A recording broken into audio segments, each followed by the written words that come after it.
Hello guys, welcome back to my channel. By the way guys, meron naman akong katanungan na sasagutin. Ang katanungan na sasagutin ko ay ayon sa katanungan ni, tawagin natin siya sa pangalan na Diosdado. Basahin ko muna yung katanungan niya guys. Ito yung katanungan niya. Sabi niya, tumatanggap ba ang Singapore na may HIPAA B? Kasi nag-search po ako, tumatanggap daw sila.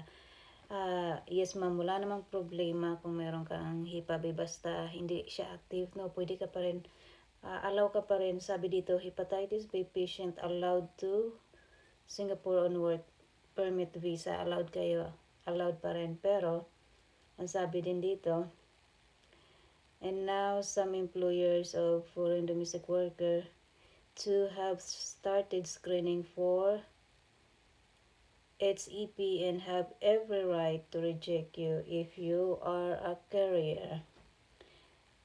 So, meron silang, kasi sa ngayon yung kasi nga nung nalaman ng mga employer to na pwede na rin makapag-avail ng working visa or working permit yung kahit meron kang hepatitis B.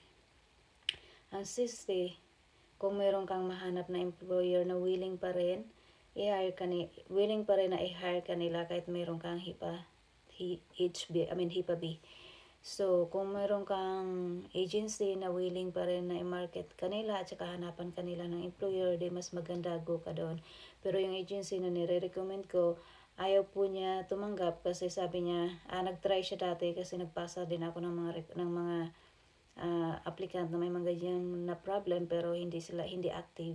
So, ayaw niya tumanggap kasi mahirap daw i-market, mahirap daw mahanapan ng employer kasi pag nalaman daw ng employer na may ganyan kang case or case talaga, umaayaw sila.